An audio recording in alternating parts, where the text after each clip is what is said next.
What's up, YouTube? This is gonna be the ultimate guide, part one, to the new mobile game, Deltaforce. Now, I heard quite a lot of things about this game, so I decided to try it out, and I'll give you all the tips and tricks that I've discovered so far after having played for 36 hours in the past week and hitting the highest rank and highest warfare level. And I promise you, if you take these tips and tricks to heart and apply some of them, your win losses will look something like this.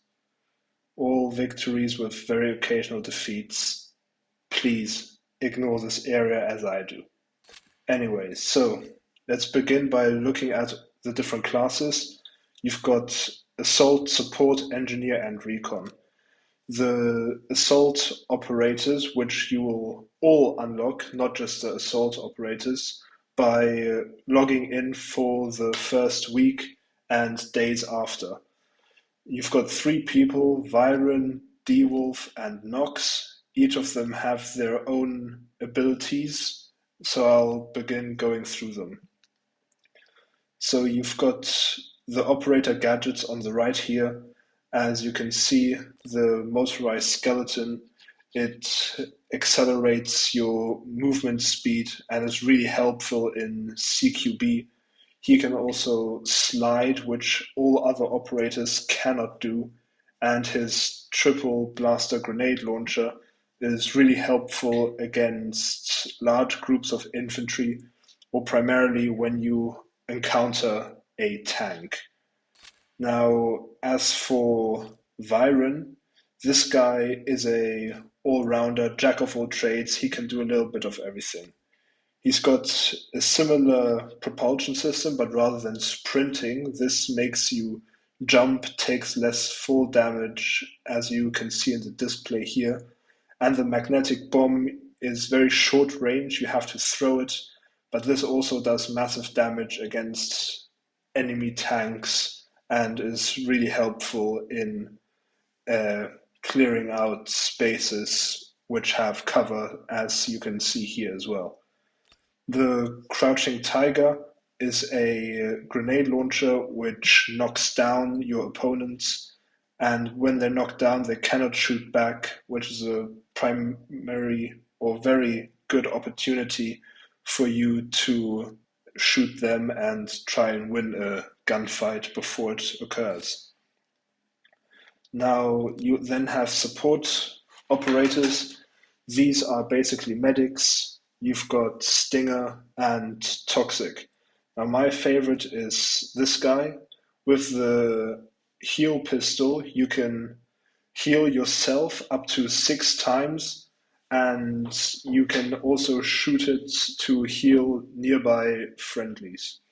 Now, to play a medic in general, you need to revive your teammates, which will be displayed by a pulse icon when any teammate of yours or ally who isn't in your squad gets downed. He also has a smoke screen, which is very useful for trying to revive somebody who is in a area that is hard to get to or is still under heavy fire. And he also has a smoke grenade, which is a bit quicker and easier to deploy. And here you can see the actual rescue function of reviving any downed teammate. It's very quick. I always suggest to do this when you are crouched or prone, as you have a tiny bit more cover. And it takes around up to 5 seconds as well, which is something you need to consider in case there are still enemies nearby. Then you've got the engineers. This class is my favorite. You've got Shepard, Uluru, and Seneva. Shepard and Seneva I haven't played a lot, but here are their traits. You've got Sonic Paralysis, which basically slows down enemies.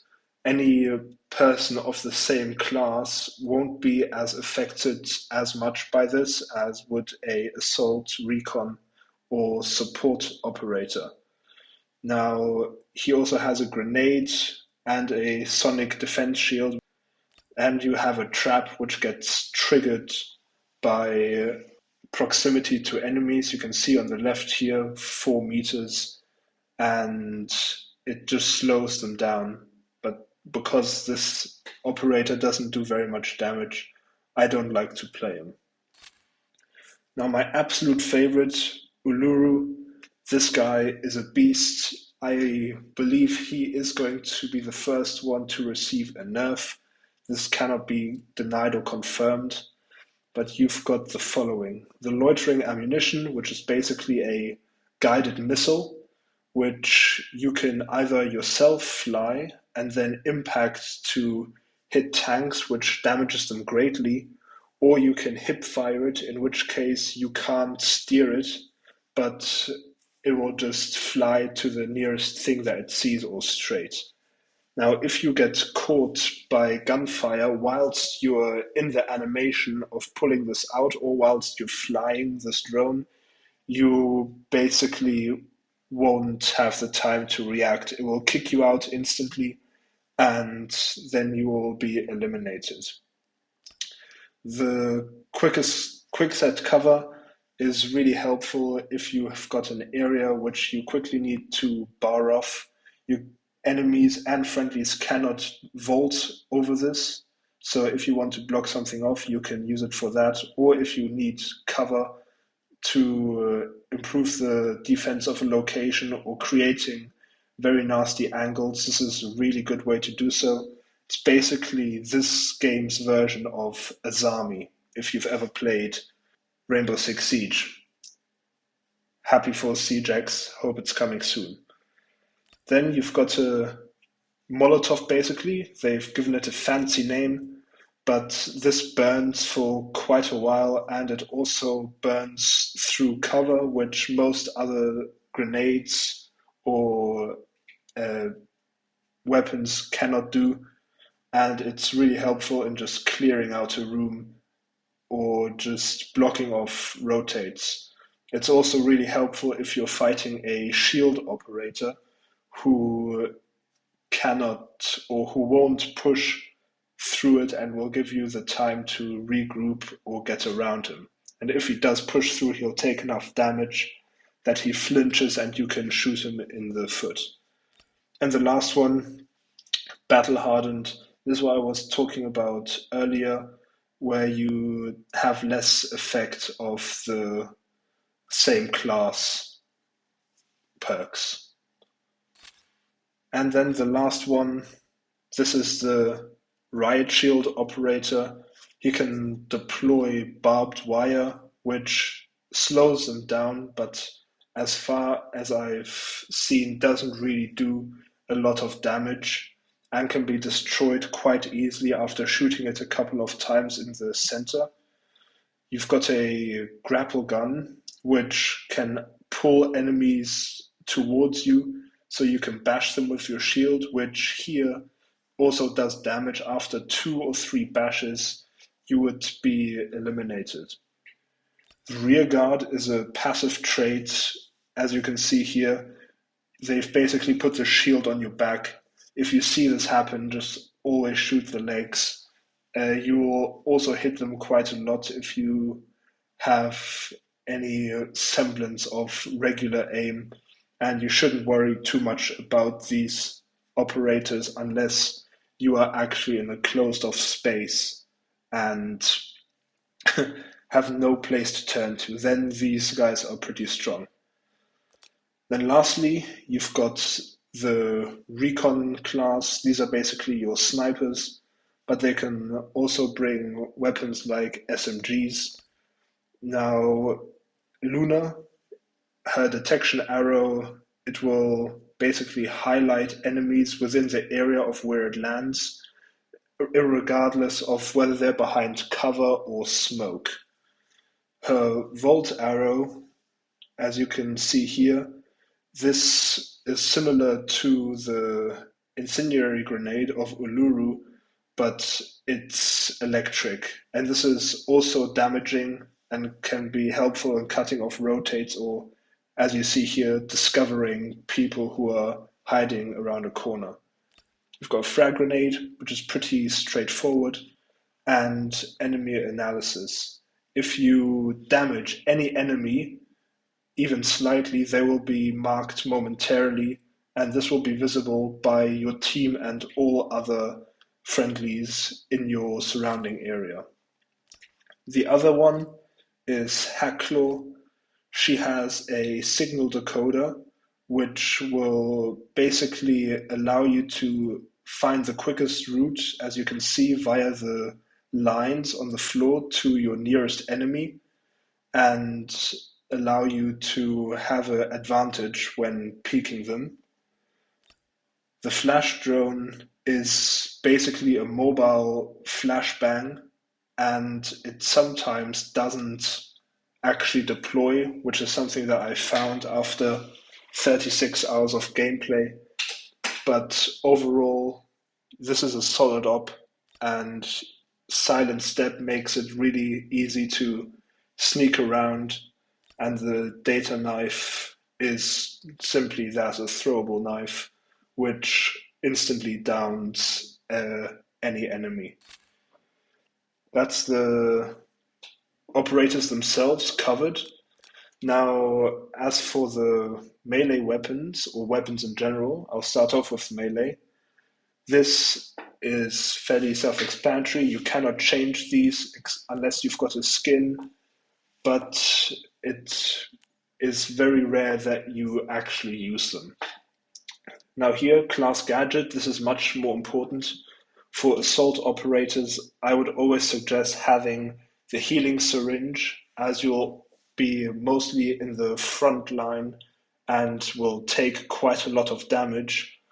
Or what I've seen more in the higher ranks, that people use a flamethrower because it's much harder to dodge than the bullets. You also have the tactical shield, high explosive grenade launcher, anti-personnel launcher, and EMP launcher, which I haven't played a lot, but are self-explanatory in the sense that they pretty much do what their name suggests. Now, the most important part in this game, seeing as it's a shooter, is just that, the weapons. Now, every class has a limit of weapon types they can access. The assault operators can only choose between rifles, shotguns, or marksman rifles. The support operators can choose between rifle, SMG, and shotguns, and so forth. And every single weapon has its benefits and drawbacks.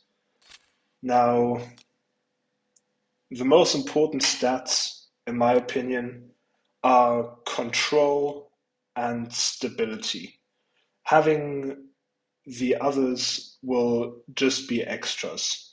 Now, you'll always spawn in with some maxed out guns of every class, which is mostly level 75. And at this level, you'll be able to have every single attachment available to be placed onto your weapon. Some attachments you need to unlock, like the charging handle, which is just a very minor improvement to handling. But be that as it may, you can modify every gun to your preferences, and keeping in mind what I said about stability and handling and control, here's my build. You'll be able to see this more in detail when you explore the gunsmithing station for yourself. But I suggest you definitely do this early game, as it will give you a good advantage and will make aiming a lot easier. You can also calibrate most of the parts of your rifle or your gun in general, which will give minor improvements. Now, this is fully dependent on playstyle. The improvements are very, very minor, but again, here I have always prioritized control over anything like hip fire, because I don't hip fire very much, And breathing, I haven't once used the breathe button, which I'll show you later. Now, your loadouts, you'll always find a designer recommended pick, which is what the devs believe to be a good starting way to use the weapon that you've chosen. However, these, in my opinion, aren't usually that effective. I would stick to any guides that you might see on how to create the best weapons. Then you've got a customization, which is just skins, and progress bars, which is how you can level up certain guns and unlock attachments. Okay, now for your settings, it's very important to have good controls, and the default settings, in my opinion, are very, very strange. It didn't conform with my hand size or the tablet which I play on. So here's what I have.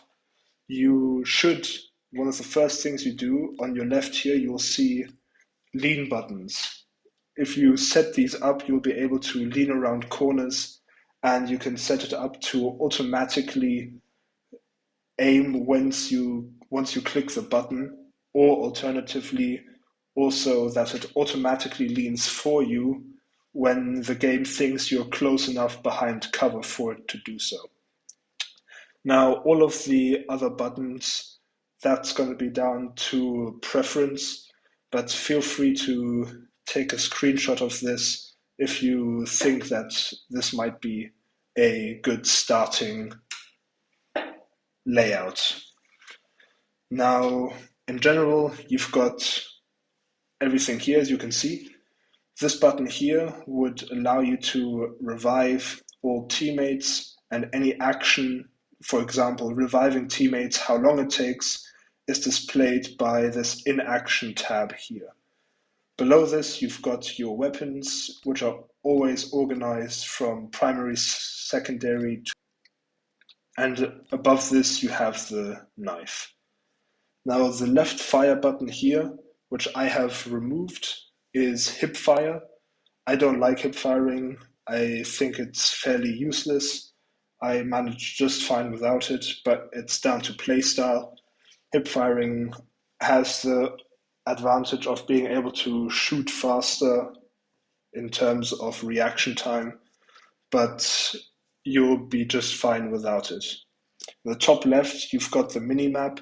If you're in game, by clicking on it, you will be able to zoom in to certain locations, which will also be important in deploying anything that's going to be of strategic advantage, which you can get from this tab or this button to the left of your primary weapon.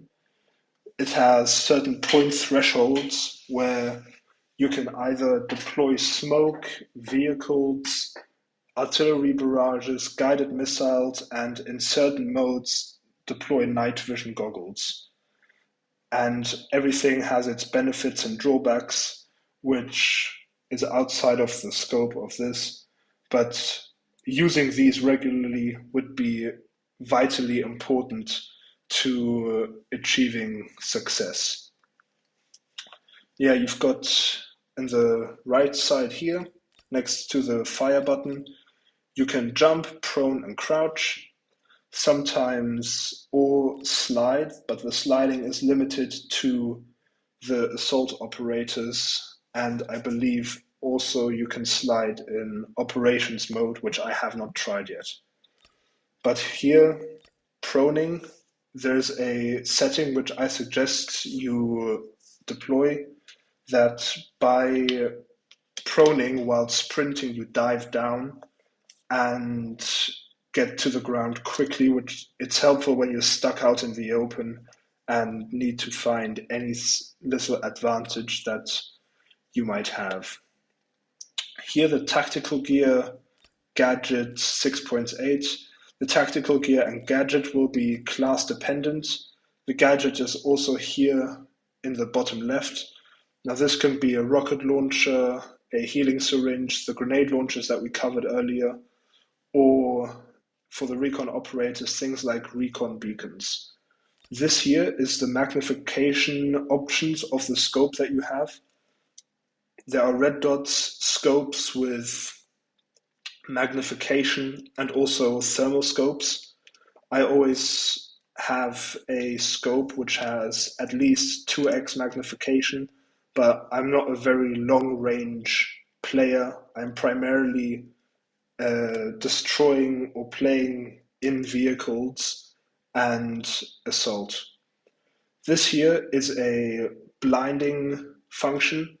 The blinding is applicable when you've equipped a flashlight which allows for it, and this temporarily hinders the vision of the enemies who are within the range of your flashlight. And this here next to that is your ping. You can use this to mark enemy locations, troop movements, and marking vehicles. And this button here, which you can see, this is a laser pointer, which basically puts you into point and shoot mode, which I would always suggest for close quarters, as you won't need to scope in. The ADS time is much, much faster. Now, all of that being said, your sensitivity, I haven't changed any of this, and I haven't equipped gyroscope. These settings are all the default settings.